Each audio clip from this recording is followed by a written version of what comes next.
우리 누가복음 12장 13절에서 21절까지 말씀, 성경을 들고 일어나서 봉독하겠습니다. 이게 에스라 때부터의 전통이었고 종교개혁 때부터 전통이었습니다. 성경은 하나님 앞에 말씀 듣기. 13절부터 21절까지 같이 봉독합니다. 무리 중에 한 사람이 이르되 선생님, 내 형을 명하여 유산을 나와 나누게 하소서 하니, 이르시되 이 사람아, 누가 나를 너희의 재판장이나 물건 나누는 자로 세우느냐 하시고, 그들에게 이르시되 삶과 모든 탐심을 물리치라. 사람의 생명이 그 소유에 넉넉한 데 있지 아니하니라 하시고, 또 비유로 그들에게 말하여 이르시되 한 부자가 그 밭에 소출이 풍성하며 심중에 생각하여 이르되 내가 곡식 쌓아둘 곳이 없으니 어찌할까 하고, 또 이르되 내가 이렇게 하리라. 내 곡간을 헐고 더 크게 짓고 내 모든 곡식과 물건을 거기 쌓아두리라. 또 내가 내 영혼에게 이르되 영혼아, 여러 해 쓸 물건을 많이 쌓아두시으니 평안히 쉬고 먹고 마시고 즐거워하자 하리라 하되, 하나님은 이르시되 어리석은 자여, 오늘 밤 내 영혼을 도로 찾으리니 그러면 내 준비한 것이 누구의 것이 되겠느냐 하셨으니, 자기를 위하여 재물을 쌓아두고 하나님께 대하여 부유하지 못한 자가 이와 같으니라. 아멘. 자리에 앉아주시기 바랍니다. 예전에 기억했던 게 뭐냐면, 교회 안에서도 많은 분들이 인사할 때 이렇게 인사했어요. 그러면서 어떻게 했어요? 부자 되세요. 그럼 너무 좋아요. 저도 좋습니다. 부자 되면. 목사가 부자 된다는 점. 근데 본 마음, 재물이 필요하단 말입니다. 여러분은 부자입니까? 가난한 분이십니까? 부자가 되고 싶으세요? 가난한 사람이 되고 싶으세요? 무엇이 되고 싶으세요? 여러분 자신에 대해서. 왜냐하면 많은 우리의 가르침이 성부 아닙니까? 거룩한 부자. 얼마나 멋있어요. 오늘 말씀의 주제 그와 같아요. 세상에는 두 가지 종류 부자가 있어요. 어리석은 부자가 있고, 오늘 21절 말씀에 뭐라고 말씀합니까? 하나님께 부유한 자.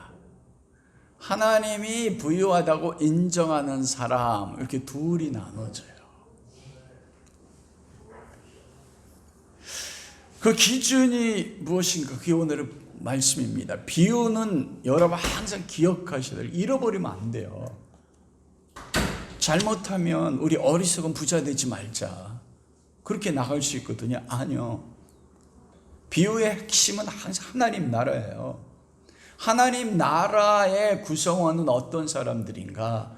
누가 하나님 나라의 백성이 되는가? 그리스도로 말미암아 되는 것. 그래서 복음이에요. 이 세 가지의 비유는 언제나. 그래서 우리가 비유의 말씀을 공부할 때 기쁨이 있는 것입니다. 오늘 본문에서 예수님 앞에 나오는 한 사람이 어리석은 부자라고 예수님 말씀하십니다. 13절에서 15절 말씀해 보니까, 무리 중에 한 사람이 이르되 선생님, 내 형을 명하여 유산을 나와 나누게 하소서 하니, 이르시되 이 사람아, 누가 나를 너의 재판장이나 물건 나누는 자로 세웠느냐 하시고, 그들에게 이르시되 삶과 모든 탐심을 물리치라. 사람의 생명이 그 소유에 넉넉한 데 있지 아니하리라 하시고, 한 부자의 밭에 소출에 대한 비유를 말씀하세요. 이게 무엇입니까? 이 부자의 어리석은 부자라고 했거든요. 어리석은 자요. 그런데 예수님 옆에 나와서, 예수님, 우리 형에게 명령해서 재산 좀 나누게 해주세요, 이렇게 부탁하는 그 사람과 어리석은 부자가 뭐라고요? 같아요. 근데 이 사람이 왜 예수님 앞에 선생님, 랍비란 뜻이거든요. 랍비요. 랍비는 율법에 능통한 사람입니다. 그 시대에 랍비는 재판권까지 있었어요. 하나님의 말씀을 백성들에게 적용하는 게 랍비였거든요. 많은 사람들이 예수님을 랍비요. 여러분, 이 한 사람이 말씀을 아는 사람일까요? 모르는 사람일까요? 이게 중요해요. 왜냐하면 말씀을 아는 사람이라는 것은 오늘날로 이야기하면 교회에 속한 사람이에요. 교회에 나와서 말씀을, 여러분 이게 왜 이 율법에 나와 있는 말씀이거든요. 민수기 27장 1절에 11절과 신명기 21장 15절 말씀에 보면 재산을 나눌 때 상속할 때 장자에게는 2배를 주고 나머지예요. 다른 말로 얘기하면 형이 있어요. 이 사람이, 나는 동생이에요. 그러면 율법에 따르면 형은 얼마를 가져요? 3분의 1을 갖고 동생은 3분의 1을 가져요. 왜냐하면 형이, 장자가 2배를 갖습니다. 그런데 이 사람이 예수님 앞에 나온 게 뭐예요? 지금까지 예수님께서 수많은 말씀을 베푸셨거든요. 기적을 베풀었거든요. 그런데 이분이 예수님 앞에 나서 말씀도 알아요. 율법을 알아요. 유대인입니다. 유대인이 누굽니까? 아브라함의 자손이에요. 아브라함의 자손들은, 유대인들은 우리는 아브라함의 혈통을 이어받았기 때문에 하나님의 백성이요, 자동으로 어디 간다고 했어요? 천국 간다고 믿은 사람들이에요. 말씀도 압니다. 예수님 형에게 명령해서 그 재산을 나눠주겠어요. 이건 뭐냐면 형이 욕심쟁이여가지고 동생에게 3분의 1로 나눠줬어요? 안 나눠줬어요? 안 나눠줬어요. 안 나눠주자 이 사람이 예수님 앞에 나온 겁니다. 이 사람이 예수님을 믿는 목적이 나와요. 그게 뭡니까?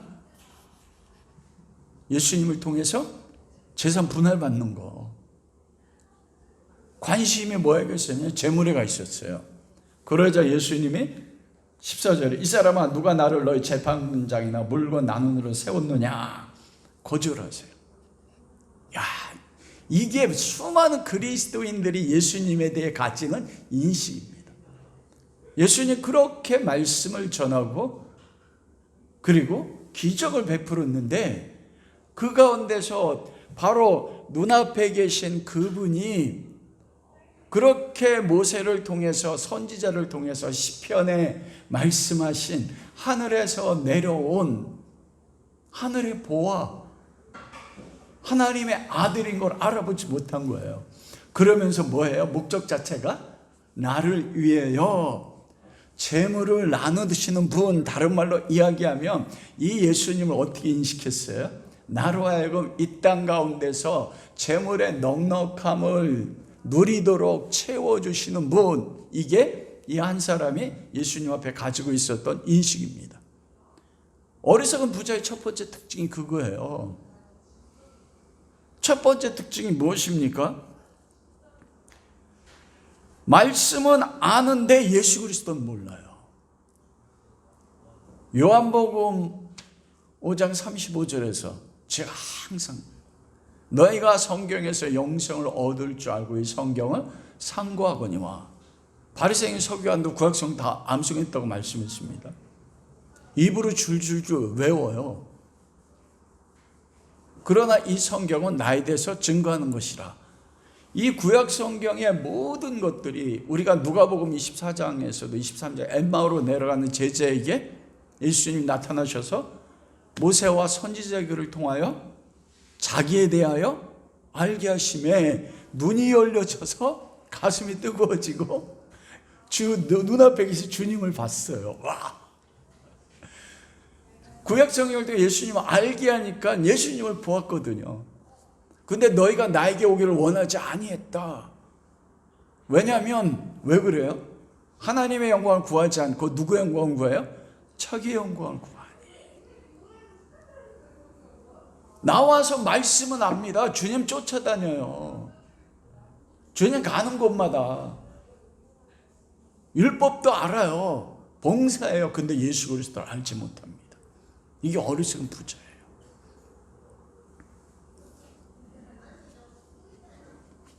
두 번째로는 예수님께서 어리석은 부자는 탐심을 가지고 있다고 이렇게 해요.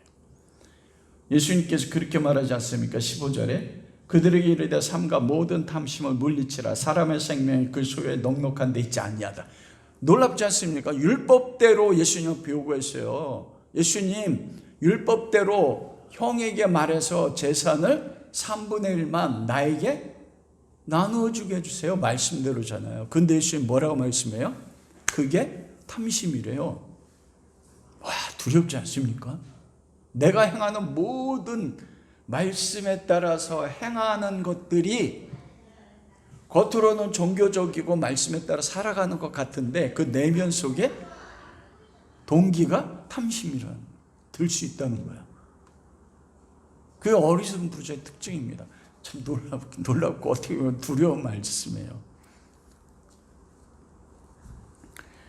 이 탐심의 특징이 뭐냐면 15절 말씀에 보면 왜 탐심을 물리치라고 했냐면 사람의 생명이 그 소유에 넉넉한 데 있지 아니한다. 그러면서 어리석은 부자를 비유할 때 이 부자가 곳간이 있습니다. 그런데 그 곳간은 원어로 보면 창고인데 작은 창고가 아니에요. 대형의 많은 재물들을, 많은 곡식을 들이놓을 수 있는 창고가, 거대한 창고가 있어요. 근데 소출이 많아졌어요. 그러자 이 사람이 고민해요. 그런데 결론이 뭐예요? 내가 창고를 부수고 더 큰 창고를 짓고 그곳에다가 저장하고, 그러면서 이 사람이 뭐라고 해요? 내 영혼아 즐거워하자. 똑같지 않습니까? 이 사람이 근본적으로 추구한 것은 재물인데 이 재물을 향한 마음이거든요. 근데 그 속에 뭐가 없다고 해요? 사람의 생명이 소유에 넉넉한 데 있잖아요. 여러분 굉장히 중요한 겁니다. 이 부자는 사람의 생명이, 사람의 행복이 뭐에 있다고 여기 있어요? 소유의 넉넉함에 있다고 했어요. 근데 제가 이 말씀을 저러는데 와, 언제 사람이 행복한가? 제가 목회자인데 참 부끄럽게도 이 재정이 어렵게 되니까 딱 부딪히니까 와, 기쁨이 사는. 저는 저에게 하나님께서 집을 팔게 하셨던 이 목적이 무엇인지 알았어요. 조금 있다가 말씀을 나누겠지만 내 안에 감춰져 있는 게 무엇인지 드러나게 하시더라고요. 사람의 생명이, 이 생명이라는 게 영생입니다. 다른 말로 얘기하면 이 내 영혼아, 내가 창고에 쓸 것을 많이 채워놨지 이제 두려워하지 않아도 돼. 이젠 안심해. 그러니 먹고 마시고 그 다음에 뭐 하자고요? 쉬자. 이게 뭡니까? 모든 사람이 추구하는 행복이에요. 이게 예수 그리스도를 믿으며 얻어지는 이 땅 가운데 복받은 사람이 누려야 되는 거라고 믿는다는 것입니다. 그런데 15절에 뭐라고 하면 왜 탐심을 버려야 되냐? 사람의 생명이 소유의 넉넉함에 있지 않다. 근데 대부분의 그리스도인들은요, 행복이 소유의 넉넉함에 있다고 여겨요. 그래서 뭐 되고 싶어요? 부자는 되고 싶은데 부자 된다고 이 믿음이 없는 자, 그러니까 그 앞에 뭘 붙여요? 거룩한 부자. 이 거룩한 부자가 조금 있다가 결론에 말씀드리겠지만 진짜 거룩한 부자가 있습니다. 이 생명이 뭐냐면 조회란 뜻입니다. 영생이에요. 탐심이에요. 즉 어리석은 부자와 하나님 앞에 부유한 사람의 기준이 뭐냐면 탐심입니다. 그런 탐심이 무엇일까? 플레오 믹시아라고 하는데, 플레오는 더 많은, 믹시아는 소유하다. 모든 탐심이라고 했거든요. 우리는 탐심하면 재물에 대한 것만 얘기해요. 그렇지 않습니다. 내가 지금 하나님이 주신 게 있어요. 아담에게 하나님이 에덴 동산과 생육과 번성 모든 거 다 주셨어요. 아담이 범죄한 게 교만 때문이지만 동기는 뭔지 아십니까? 이미 주셨어요. 그리고 선악과를 통해서 아담아 이거 먹으면 죽어, 이게 뭐예요? 하나님과 아담의 구별이에요. 넌 선악과 먹지 못해. 그럼 죽는 존재야. 하나님과 인간의 차이. 그런데 아담이 뭐가 되고 싶었어요? 하나님, 이게 뭐예요? 이게 탐심입니다. 하나님이 주셨어요. 나에게 주신. 근데 마음에 안 들어. 마음에 안 들어서 가지고 있는 게 있어요, 이미. 그런데 더 많이 소유하고 싶어 하는 것입니다. 이미 준 게 넉넉해요, 하나님께서. 그런데 여기서 모든 탐심입니다. 재물만이 아닙니다. 십계명의 10번째 계명, 내 이웃의 아내나 남종이나 여종이나. 그 탐심의 기준이 뭔가? 탐심이란 무엇인가? 탐심을 골로새서 3장 5절에 보면 사도 바울이 뭐라고 이야기했냐면, 탐심은 우상숭배다 이렇게 말해요. 여러분, 우상숭배가 무엇입니까? 더 많이 소유하는 죄된 본성, 세상에 있는 것 중에서 대표적인 재물이지만 재물뿐 아니에요. 그게 내 자녀일 수 있고, 내 남편일 수 있고, 아내일 수 있고, 지식일 수 있고, 높은 위치에 올라가는 것일 수 있습니다. 우상숭배는 여러분 그 출애굽기 33장에 보면 모세가 하나님 앞에 말씀을 받으러 갔을 때 40일이 되도록 모세가 내려오지 않자 이스라엘 백성들이 일어나서 아론에게 뭐라고 합니까? 금송아지를 만드는데 뭐라고 말해요? 앞에 이집트에서 인도해낸 신을 만들자. 근데 목적이 뭐였어요? 우리를 위해요. 우리를 위하여 이집트에서 인도해낸 신을 만들자. 그러니까 아론이 금 귀걸이를 갖고 와. 그걸 집어넣으니까 나온 게 뭐라고요? 불에 집어넣으니까 어떻게 금송아지가 나옵니까? 그들이 목적을 가지고 만들었어요. 원해 보면. 근데 그 금송아지 아피스, 이집트에서 금송아지는 뭐냐면, 여러분 소가 뭘 상징합니까? 인간이 하루 노동할 수 있는 것과 소가 하루 노동하면 누가 결실이 많아요? 소가 10배 이상 많이 일어나요. 소출이 많아지는 거예요. 부의 신이에요. 재물의 신이에요. 풍요의 신입니다. 아피스가, 금송아지가. 그런데 목적이 뭐였냐면, 우상숭배의 목적이 뭐냐면 나를 위하여 만들라는 거예요. 그럼 금송아지를 만들고 그들이 금송아지를 메고 자기 마음대로 움직인 것입니다. 우상이라는 건 뭐냐면, 나를 위해, 하나님을 나를 위하여 내가 원하는 모습으로 바꿔서 나에게 내 소원을 채워주는 하나님으로 만드는 게 우상이라니까요. 그런데 그 근본적인 동기가 뭐라고요? 나를 위해서 더 많이 갖고 싶은 겁니다. 이게 탐심이에요. 그러면 보십시오. 재물만이 탐심이 될 수 있습니까? 아니요. 내가 내 자식 잘 되기 원해요. 자식이 잘못되면 왜 마음이 아파요? 여러분, 자식이 잘못되면. 왜냐하면 자식과 내가 하나입니다. 자식이 잘 되면 누가 기뻐요?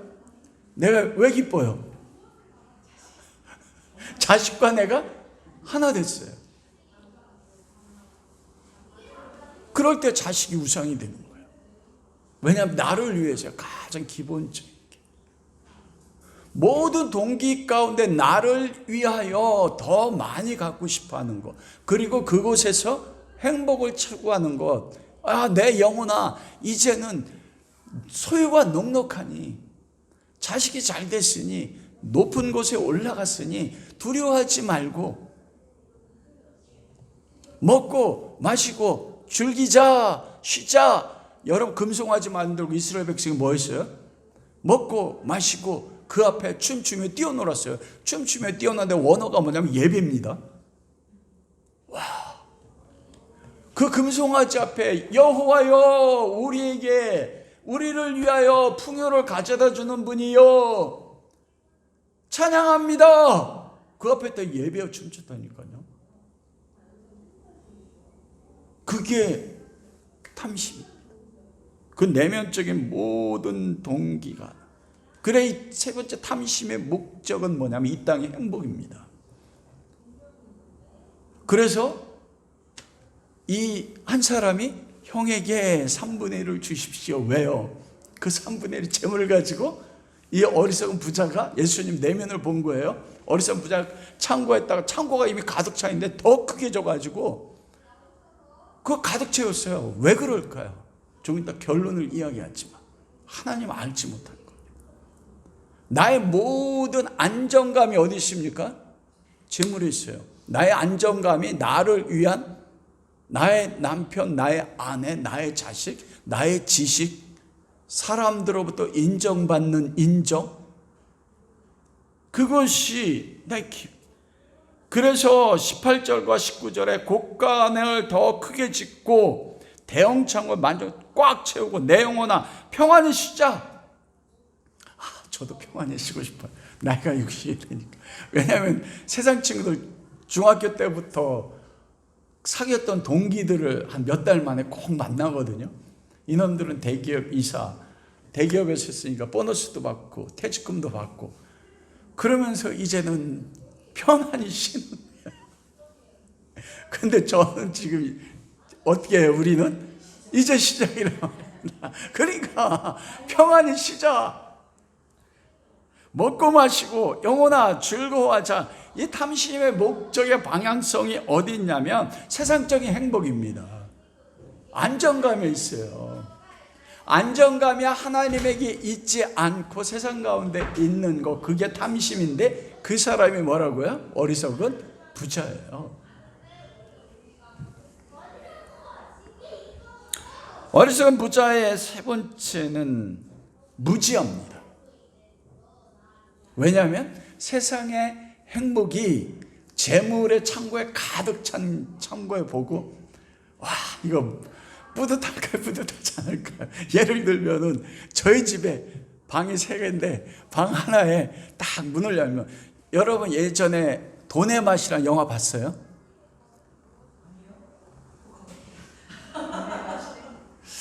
제 제목을 잘못 알았나? 은혜. 저기 아카데미에서 여우주연상 받은 윤여정이 여자 주인공 했던, 거기 창고 깊은 은밀한 방에 가니까 3천억이 5만 원짜리로 있는 거예요. 와, 그게 거의 5만 원짜리. 그걸 보면서 막 행복하고 기뻐하고, 여자가 주인이고 남편은 종이야. 돈에 여자의 말을 움직이는 거예요.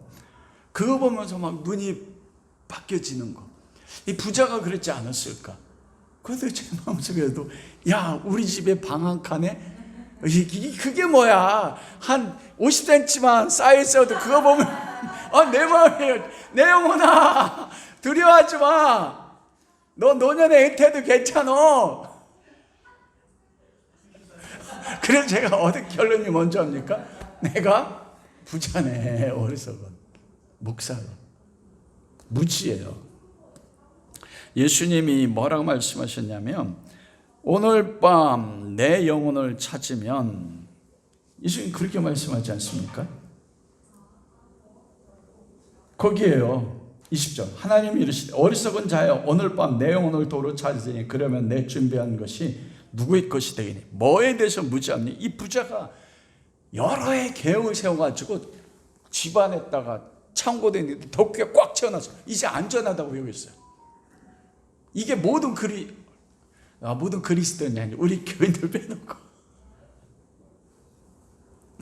이젠 안전하다, 두려워하지 않아도 돼. 그런데 오늘 밤 내 영혼을 도로 찾으면 그게 무엇입니까? 오늘 밤 그 수많은 재물이 그 어리석은 부자의 오늘 밤을 책임져야 못 져요? 못 져요. 근데 우리가 얼마나 어리석은지, 집안의 재물이 넉넉하게 채워져 있으면, 사람들 앞에 인정받으면 그것이 나를 평생을 책임진다고 여겨요. 근데 하나님 뭐라고 하냐? 어리석은 자여 오늘 밤 내가 내 영혼을 찾겠다. 그 수많은 재물이요, 나의 오늘 밤의 생명도 지켜주지 못해요. 이걸 몰라요. 이거 모르는 게 어리석은 부자입니다. 무지예요. 탐심은 무지해요. 그리고 뭐라고요? 내 영혼을 도로 찾으면 도로 찾는다. 원래대로 회복한다. 내 영혼 누구 거야? 내 거야. 네 거 아니야. 그런데 자기 거라고 여겼어요. 내가 노력하는 거 잘못된 거 아닙니다. 창고에 채워놓고 내 영혼아 이제 편히 쉬고 먹고 마시고 즐기자. 야, 네 영혼 네 거 아니야. 도로 찾으면 인간에게 생명 주신 거 하나님 건데 하나님이 도로 찾는다는 거예요. 생명의 주권이 하나님께 있음을 모르는 게 무지. 그게 탐심의 동기예요. 그러니까 영혼을 향해서 이 땅에 보이는 재물이나 사람들의 인정에 나의 행복과 생명을 다 둬. 그런데 그 생명이, 사람의 생명이, 영생이 그것에 있지 않다 예수님께서 말씀하시는 것입니다. 결론은 무엇입니까? 자기 위해서 행하는 모든 것들이요, 그것이 말씀 안에서 행하는 거든지 예배의 모습으로 나타나든지 자기를 위하여 행하는 모든 것은 탐심입니다. 그게 어리석은 부자인 것입니다. 내가 어리석은 부자예요. 여러분 한번 적용해 보십시오. 여러분은 믿음의 삶에서 내가 어리석은 부자인 것을 깨닫고 인정하십니까? 두 번째, 그럼 누가 하나님 앞에 부유한 자인가? 21절이에요. 자기를 위해 재물을 쌓아두는 자가 어리석은 부자예요. 자기 위에는. 이게 핵심이잖아요.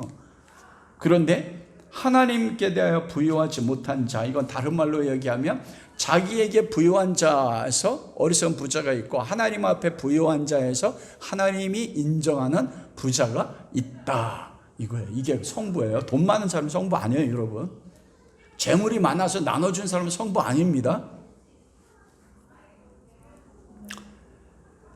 여러분 마태복음 그러면은 하나님 앞에 부유한 자, 하나님 재물을 가지잖아요. 마태복음 6장 16절에서 21절에 보면 19절에서 너희를 위하여 보물을 땅에 쌓아두지 말라. 거기는 좀과 동록해 하며 도둑이 구멍을 뚫고 도둑질하느니라. 오직 너희를 위하여 보물을 하늘에 쌓아두라. 거기는 좀이나 동록이 해하지 못하며 도둑이 구멍을 뚫지도 못하고 도둑질을 못하느니라. 내 보물 있는 그곳에 내 마음도 있다. 이게 하나님 앞에 부유한 자입니다. 보물을 어디에다 쌓아둔 자예요?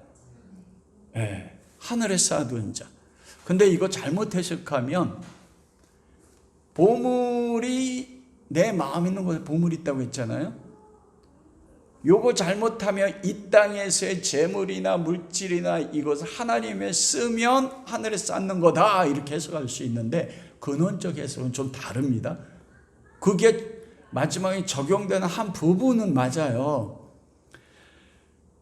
너희를 위하여 보물을 땅에 쌓아두지 말라 하고 있는데 원어에 보면 6장 19절에 너희를 위해 보물을 땅에 쌓아두지 말라. 이 보물이 뭐냐는 거예요. 그리고 20절에 너희를 위하여 보물을 하늘에 쌓아두라. 요 보물. 근데 원어에 보면 그 앞에 숨겨져 있는 게 있습니다. 19절에 보면 너희를 위하여 땅의 보물을 땅에 쌓아두지 말라, 이렇게 말하는 거예요. 회서. 그리고 20절은 오직 너희를 위하여 하늘의 보물을 하늘에 쌓아두라. 땅의 보물은 땅에 쌓이는 것이고 하늘의 보물만이 뭐에 쌓인다고요? 하늘에 쌓여요. 땅의 보물 가지고 하늘에 쌓을 수 있을까요, 없을까요? 여러분 땅의 보물이 뭡니까 그럼? 여러분 그럼 해석이 달라집니다. 보물, 너희 마음에 있는 곳에 보물이 있다. 우리 마음이 어디가 있어요? 여러분 두 가지 사람이 나눠집니다. 여러분 마음이 지금 어디가 있어요? 예수 그리스도. 예수 그리스도. 결론이 나왔네. 제 마음이 재물에 가 있어요. 이 재물은 어디에 속해 있습니까? 땅에 속해 있습니다. 하나님이 베드로를 통해서 한 번도 체질을 뜨겁게 한다. 눈에 보이는 모든 것들은 말세 때 무엇을 위해 준비됐다고 했어요? 불태우기 위해서 준비됐다고 했어요. 눈에 보이는 모든 것들은 예수님이 오시는 재림의 때가 되면 어떻게 돼요? 모든 게 불타 사라져요. 그게 보물일까요? 그게 땅의 보물입니다.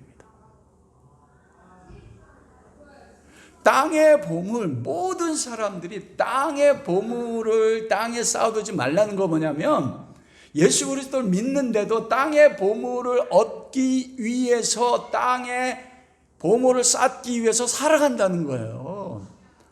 그런데 땅의 보물을 위하여 땅에 쌓는 삶을 살지 말라 이렇게 말해요. 땅의 보물은 왜 그렇습니까? 여러분, 하나님이 태초에 천지를 창조할 때 땅에 있는 모든 것들을 창조하신 것을 보시고 하나님이 뭐라 썼어요? 보시기 심히 좋았다. 원래 땅에 있는 모든 것들은 심히 보시기 좋았어요. 그런데 아담이 범죄하자 어떻게 됩니까? 모든 것들이 타락됐습니다. 그래서 로마서 8장이면 피조물에 고대하는 바가 있느니 뭐라고요? 피조물이 하나님의 아들들이 나타나기를 고대하니, 하나님의 아들들이 나타나면 자기들이 영광의 형상으로 회복된다고 말한 거예요. 모든 피조물이 원래 창조할 때는 하나님의 영광의 발산체였습니다. 아담이 범죄하자 아담도 하나님의 영광을 잃어버렸을 뿐만 아니라 세상에 있는 모든 것들이 하나님의 영광을 잃어버렸어요. 하나님과 어떻게 돼요? 단절됐어요. 그리고 세상에 있는 모든 것들 누구에 속했어요? 마귀에 속했잖아요. 누가복음 4장에 예수님을 시험하는데 두 번째 그러잖아요. 하늘 땅에 있는 모든 부귀와 명예와 권세를 보이면서 이것은 내가 전해받은 것이로되, 원래 마귀 것이 아니었는데 마귀에게 전해받았어요. 마귀는 악한 자입니다. 선합니까? 마귀 안에 모든 재물이 다 있다고 했어요. 나를 경배하는 자에게 이 모든 것을 준다. 너 나를 경배하면 내가 이 모든 걸 주겠다. 그게 땅의 보물입니다. 그런데 그 땅의 보물을 땅에 쌓기 위해서 살아요. 그게 탐심이에요. 모든 사람들이. 그런데 오해하지 마세요. 그럼 재물을 추구하지 말라? 아니요. 하나님 각 사람에게 주는 뭐가 있어요? 분량이 있단 말입니다. 하늘의 해의 영광이 다르고, 달의 영광이 다르고, 별의 영광이 다르고, 사람의 영광이 다르고, 짐승의 영광이 다르고, 물고기의 형체도 다르고, 각자 주신 게 달라요. 하나님이 주신 것에 만족하고 자족하고 하는 게 탐심과 반대되는 거거든요. 하늘의 보물을 하늘에 쌓아두라. 이게 하나님 앞에 부요한 자예요.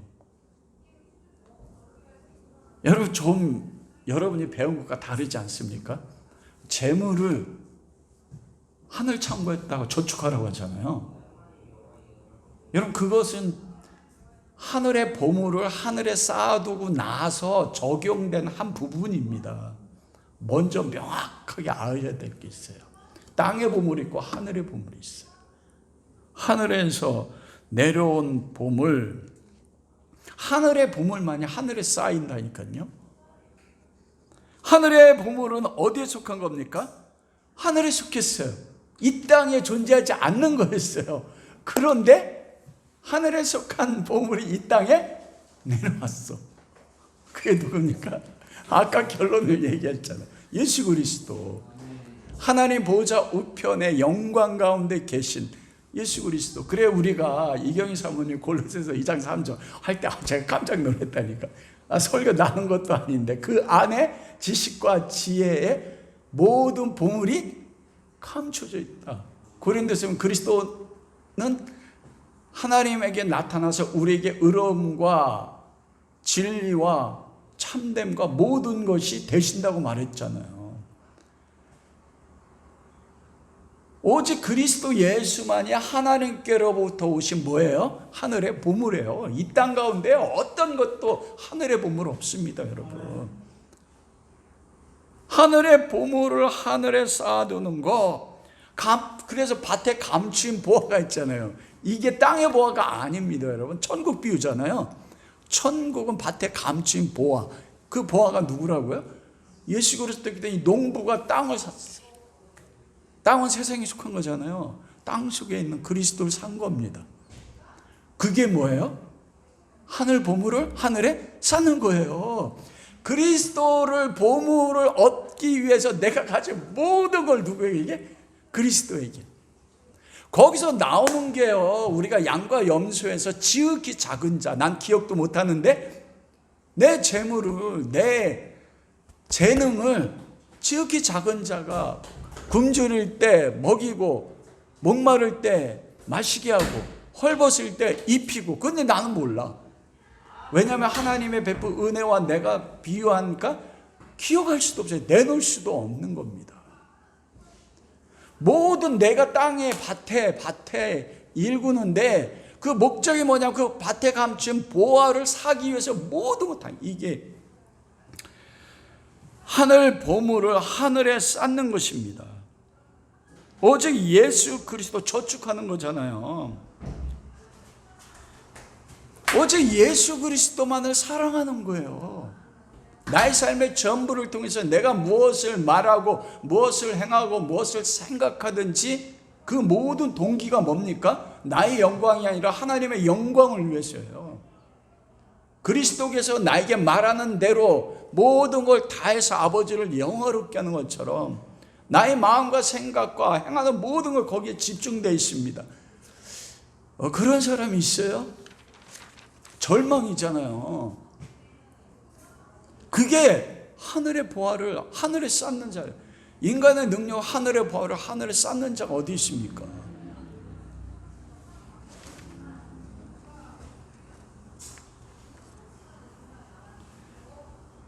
누가 이렇게 행할 수 있는가?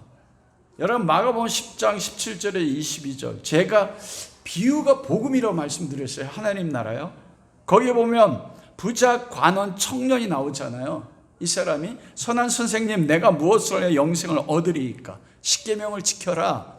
그러자 이 부자, 관원, 청년이 뭐래요? 주님, 내가 어렸을 때부터 십계명을 다 지켰나이다. 그러자 예수님께서 그를 바라보시고 그를 사랑하사 너에게 한 가지 부족한 것이 있으니. 이 부자 관원이 왜 예수님 앞에 나왔습니까? 내 선함을 인정받고 싶어서요. 내가 율법을 다 지켰습니다. 나 선합니다. 그래서 그걸 인정받고 싶어서 예수님을 부를 때 뭐라 불렀어요? 선한 선생님, 내가 선하니까. 그걸 자랑받고 싶어요. 율법을 다 지켰거든요. 근데 주님 내면을 봤어요. 그의 탐심. 내가 한 가지 부족한 것이 있으니 내 재물을 팔아 가난한 자에게 나눠줘라. 여러분, 핵심은 가난한 자에게 나눠주는 게 아닙니다. 그 사람의 마음이 어디 있어요? 그 보물이 있는 곳에 마음이 있었어요. 율법을 지켰던, 어릴 때부터 율법을 지키는 목적이 뭐였냐면 그 사람의 재물이었어요. 그러자 거기에 자기가 있어. 그 재물을 팔아라 하니까 팔아요, 못 팔아요? 못 팔아요. 왜냐하면 나를 위해서 율법을 다 지켜서 하나님 앞에 얻은 게 뭐예요? 재물이었거든요. 그 재물이 나의 안정감이에요. 나의 삶의 행복의 조건이에요. 이거를 팔면 그는 어떻게 돼요? 죽는 거. 어떻게 팝니까? 그게 부자였어요. 부자 관원의 모습. 어리석은 부자입니다. 그런데 놀라운 건 뭐냐면 예수님께서 그를 바라보고 그를 사랑하사 이렇게 말씀하셨어요. 여러분, 부자 관원이 어떻게 됐을 것 같습니까? 사랑하사, 아가페예요. 아가페의 사랑이 가장 잘 나타나는 게 십자가의 죽으십니다. 그를 사랑하사 할 때 전제가 되는 건 뭐냐면 그는 지금 부자예요. 어리석은 부자야. 율법을 다 지켜서 난 선하다고 여겼지만 그의 내면에 그의 삶을 움직이고 그를 행복하게 하고 그의 최고는 뭐였어요? 재물이었단 말입니다. 그게 예수님이 사랑해서 드러나게 하신 거예요. 드러나자 이 사람이 고민 죽겠는 겁니다. 정말. 여러분, 지금 정말 어려워요. 은혜가 아니면 이거 못 끊습니다. 못 끊어요. 그런데 그를 사랑하사, 이 사랑에는 아가페인데 전제가 뭐냐면 십자가에 죽으시는 전제가 됩니다. 그러면서 예수님이 마가복음 10장에 그러잖아요. 제자들에게 부자가 하나님 나라 들어가는 것이 어떻게 어려운지 낙타가 바늘기로 들어가는 것보다 어렵다. 이게 뭐예요? 가능해요? 불가능해요? 불가능해요. 제자들이 놀래가지고. 그럼 어떤 사람이 천국에 들어갈 수 있습니까? 왜 이 말을 했을까요? 자기들은 주님 따랐거든요. 자기들은 천국에 들어갈 수 있다 여겼는데 부자가 천국인데 왜 이 사람들이 반응합니까? 제자들도 꿈꾸는 게 뭐였어요? 부자였어요. 그래서 예수님이 예루살렘에 올라갈 때 요한과 야고보가 어머니 통해가지고 치맛바람 좌편 우편 앉게 그러자 막 싸웠지 않습니까? 왜 너만? 이게 이들의 목적이었어요. 부자요. 그러자 예수님이 뭐라고 말씀해요? 사람으로는 할 수 없으나 하나님은 할 수 있다. 무엇을 통해서? 그 부자가 오늘 자기는 할 수 없어요. 내 주님이 사랑하셨어요. 헤세드입니다. 카리스, 은혜적 사랑이에요. 아가페적 사랑. 저는 그래서 그 십자가의 사랑이기 때문에 그가 헤세드 사랑으로 구원받았지 않았을까 믿는데, 왜 그러냐면 그 부자 관원 말고 두 번째 부자가 있었습니다. 여러분, 그 두 번째 부자는 누굽니까? 마태복음 병행 구절이 19장 27절인데 이에 베드로가 가로되 그리고 제자들을 보소서 우리가 모든 것을 버리고 주를 쫓아 싸우니 그런즉 우리가 무엇을 얻으리까? 이게 제자들이 예수님을 쫓은 목적이에요. 여러분, 제자들이 예수님 쫓은 목적이 무엇입니까? 우리가 모든 거 버렸는데 주님 나에게 무엇을 주시겠습니까? 자기들이 베드로를 불렀을 때 베드로와 안드레가 그물을 버려두고 요한이 그물을 버려두고 예수님 쫓은 목적이 어디 있어요? 주님 우리에게 무엇을 주시겠습니까? 그러면서 예루살렘 올라가면 뭐 때문에 싸웠어요? 영광이요. 이 땅의 보물을 위해 싸웠다고요. 이게 뭐예요? 탐심이요. 나의 영광. 나를 위해서 뭘 주시겠습니까? 이게 내 모습 아니에요? 우리 모습. 베드로가 탐심이고 베드로가 뭐예요? 두 번째 부자예요. 어리석은.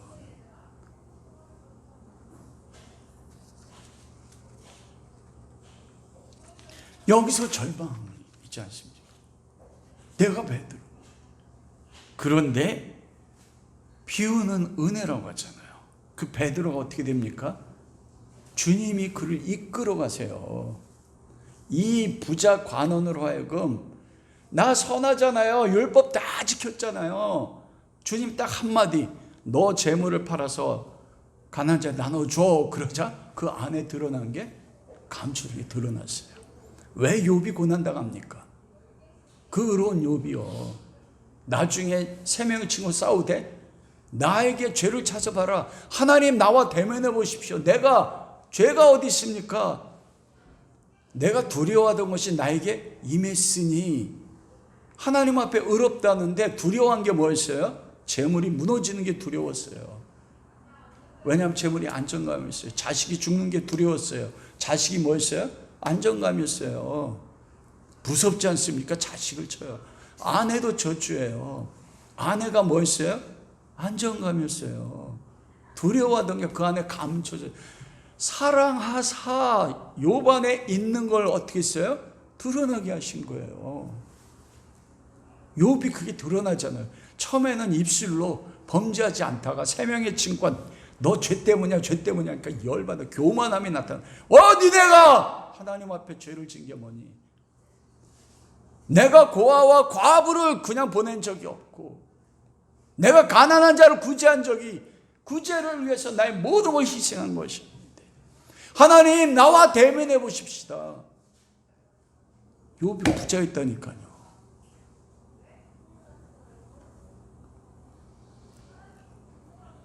베드로가 3번이나 주님이 그를 이끌어간 거예요. 사랑해서. 너희가 나를 다 버리리라 그러지 어떻게 해요? 다른 사람 다 버릴지라도 저는 버리지 않습니다. 베드로야 다 굴기 전에 내가 나를 3번 부인할 거 아니요. 가야바 대제사장 집에서 당신도 갈릴리 사람이죠. 나 준 저 사람 모릅니다. 베드로가 어떻게 했어요? 저주까지 했어요. 닭이 울자 통곡했어요. 그때 어떻게 해요? 자기를 본 거예요. 내가 그리스도를 가야바 대제사장께 쫓아간 이유가 혹시라도 그곳에서 재판받을 때 영광의 메시아로 나타나지 않을까? 마지막까지요. 주님이 영광의 메시아가 되어서 대제사장들 다 쳐부시면 나 그 좌편과 우편에 영광 받지 않을까? 그런데 거기서 자기 모습이 드러난 겁니다. 적나라하게 자기 안에. 그게 사랑이에요. 여러분, 구약의 가장 탐심의 인물이 누굽니까? 이름조차도 탐심이에요. 속이는 자. 뭐 때문에 속여요? 나의 걸 취하기 위해 속여요. 여러분, 리브가가 야곱과 함께 아버지 속인 게 그 방법을 써서라도 하나님의 축복을 얻어야 됩니까? 그렇게 말씀하는 분도 있어요. 아니요. 하나님이 부족하세요? 지혜가 없어요? 그 방법 아니면은 야곱에게 약속하신 큰 자가 작은 자 섬기는 말씀을 못 이룹니까?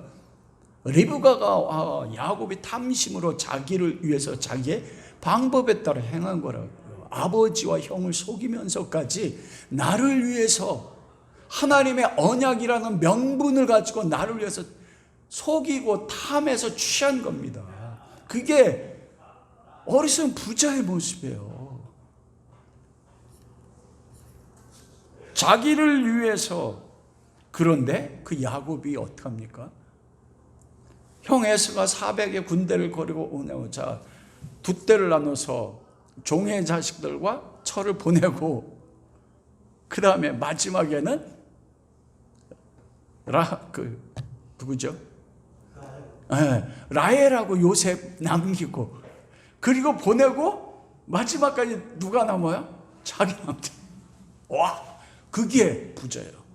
왜냐하면 모든 것의 목적이 누구 가운데 있어요? 자기를 위해서.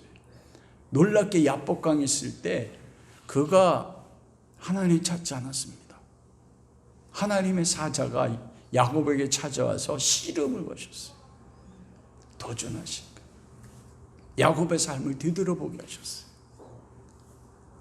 야곱이 그때 아는 거예요. 재물도 자식도 아내도 이 죽음이라는 사망에서 나에게 할 수 있는 힘이 하나도 없다는 거 한 것입니다.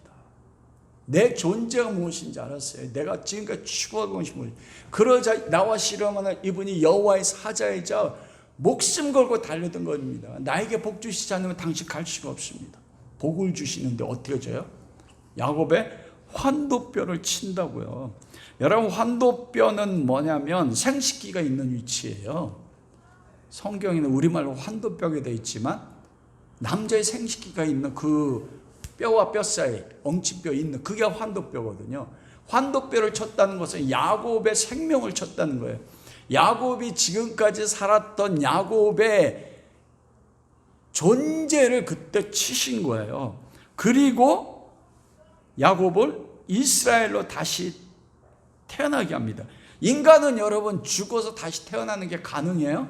이게 야복강의 사건이 예수 그리스도의 십자가의 죽으심의 사건과 부활의 사건을 말씀하는 거예요. 예수 그리스도가 십자가의 죽으심으로 내가 죽고 부활함으로 내가 다시 살아서 그리스도와 함께 사는 것입니다. 이게 하나님의 부유한 사람인데 야곱의 한도뼈가 절름거렸잖아요. 우리를 그리스도 안에서 살게 하시고 여러분 우리를 그리스도 안에 있게 하셔서 야곱의 환도뼈가 그리스도의 환도뼈를 하나님이 부신 거예요. 하나님이 아들의 생명 환도뼈를 치셨어요. 어디서요? 십자가에서요. 우리를 그때 그리스도 안에 넣은 거예요. 야곱을 그리스도 안에 넣어서 야곱의 환도뼈를 치는 게 장차 이 땅에 오셔서 우리를 이스라엘로 만들기 위해서 십자가에서 환도뼈가 깨지고 목숨을 잃으신 그리스도, 그리고 우리를 그리스도 안에 넣어서 우리가 환도뼈를 깰 수가 없지 않습니까? 야곱이 어떻게 자기 환도뼈를 깹니까? 어리석은 부자가 어떻게 하나님 앞에 부유한 자가 됩니까? 우리는 하나님 앞에 부유하려고 이 땅에 재물을 가지고 구제하고 하나님 앞에 쓰면 하늘에 쌓는다고 하지. 아니에요. 쌓을 수 없어요. 어떤 인간도. 잘못하는 거라고요, 여러분. 하늘에 쌓을 수 있는 유일한 길은 야곱의 환도뼈가 깨지는 것밖에 없어요. 예수 그리스도가 십자가에서 하나님의 아들이 환도뼈가 생명 대신 죽음으로써 믿음으로 모든 그리스도인이 그 안에 있어서 그리스도가 살아낼 때 야곱을 향해 뭐라고 합니까? 네 이름을 이스라엘이라. 뭐예요? 하나님과 싸워 이기는 자. 어떻게 하나님과 싸워 이깁니까? 그리스도가 죽으셨거든요. 그래서 그리스도 안에서 하나님의 정죄하심의 의롭다함을 얻는 게 하나님 앞에 싸워 이겼다 말하는 거예요. 하나님이 져주시는 거예요.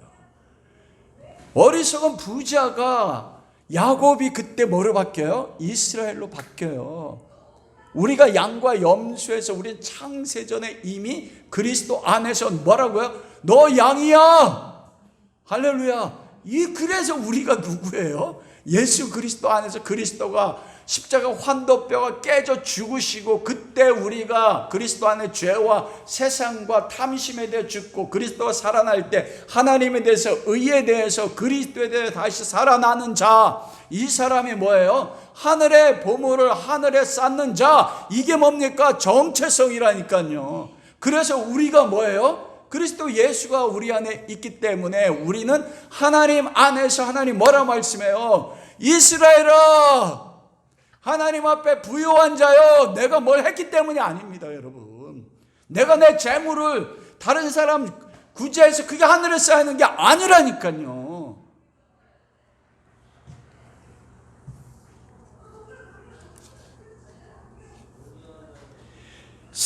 탐심을 가진 자가 왜 탐심을 갖습니까? 무엇이 없어요? 이걸 믿질 못해요. 베드로를 3번이나 부인하고 저주의 자리가 얼마나 기가 막힙니까? 그때 자기가 사도행전에 성령이 오셨을 때 야곱이 야복강에서 자기의 환도뼈가 깨져 자기기 전에 야곱이 죽고 이스라엘이 되었을 때 야곱이 깨달은 게 무엇입니까? 그때부터 야곱은 바뀌어요. 나를 향하신 하나님의 선함과 인자심이 영원하다는 것. 그리스도 안에서 나를 향한 하나님의 섭리와 경륜했다. 내 모습이 어떠하든지 창세전에 나를 사랑하시고 인정하신 하나님, 나를 그리스도 닮는 자로 영화롭게 하실 그 하나님의 신실하심과 하나님의 선하심에 대한 변치 않은 믿음을 가진 자가 누굽니까? 그 사람이 하나님 앞에 부유한 자예요. 그게 우리의 정체성이에요. 왜 탐심입니까? 왜 선생님이요 형에게 이야기해서 재산을 나누라 합니까? 부자가 왜 곡간을 다시 짓고 거기다가 꽉 채웁니까? 하나님의 신실함과 선하심을 믿지 못하거든요. 믿지 못하니까 나의 삶의 안정감을 돈에 두는 거예요. 사람에게 두는 거예요. 자식에게 두는 거라고요. 욥처럼.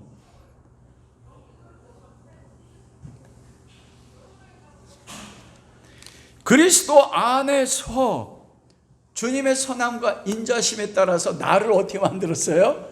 부유한 자로 만드셨어요. 부유한 자로 말씀하세요.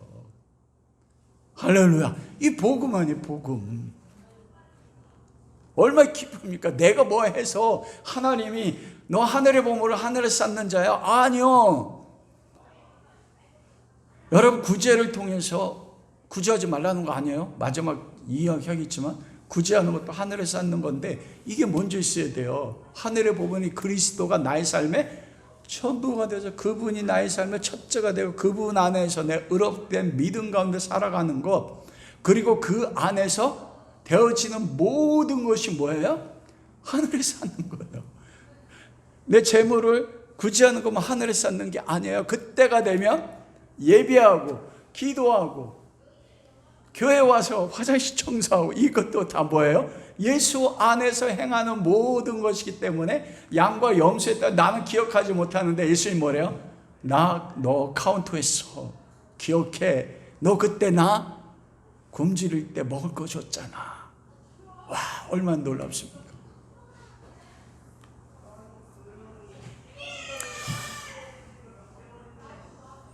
하나님께 부유한 자는요, 야곱 베드로 보면서 눈이 맞춰졌잖아요. 3번 저주할 때. 와, 그게 주님의 신실하심과 인자심. 어떤 눈이었을까요? 우리가 베드로처럼 부인하고 저주할 때, 주님 앞에 나갈 때 주님 한 번도 책망한 적 없으세요. 독수리 날개로 나를 업어서 날지 못하니까 약속의 땅까지 이끌어가는 거예요. 이거 믿는 자요. 말씀을 마치도록 하겠습니다. 바로 이 하나님의 선하심과 인자심이, 하나님의 섭리와 경륜이 창세전에 나를 하나님의 부유한 자 선택하신 하나님의 선택이, 내가 가난하고 내가 넘어져도 독수리 날개로 나를 엎으셔서 나를 어디로 이끌어 가세요? 부유한 자가 부유한 자로서의 증인의 삶을 살 때까지 이끌어가는 것을 믿으면 이 사람이 무엇합니까? 그게 여러분 누가복음 12장 22절부터 나오는 거예요. 그래서 목숨과 몸을 위하여 염려하지 말라. 왜냐하면 하나님의 선함과 인자심이 영원히 나와 함께, 그리스도 안에 있는 모든 지혜와 지식의 부요함이 다 그리스도 안에 있어. 그러니 무엇을 먹을까 마실까 입을까 염려해야 하네요? 염려하지 않아요. 그의 오직 추구하고 찾는 거 뭐밖에 없습니까? 너희는 먼저 그의 나라를 구하라. 회개하라, 천국이 가까웠다. 천국이 누굽니까? 예수 그리스도 천국 아닙니까? 모든 것에 내 소망 오직 예수밖에 없어. 오직 예수, 다른 이름은 없네. 내가 살아도 주의 영광을 위해 살고 죽어도 주의 영광을 위해 사는 사람이 된다니까요. 그거에 따라서 모든 걸 행해요. 그때 예수 그리스도가 내 안에, 내가 그리스도 안에 삶으로써 그 사람이 행하는 모든 것이 그리스도 안에서 하늘의 보물이 되어 어디에 쌓여요?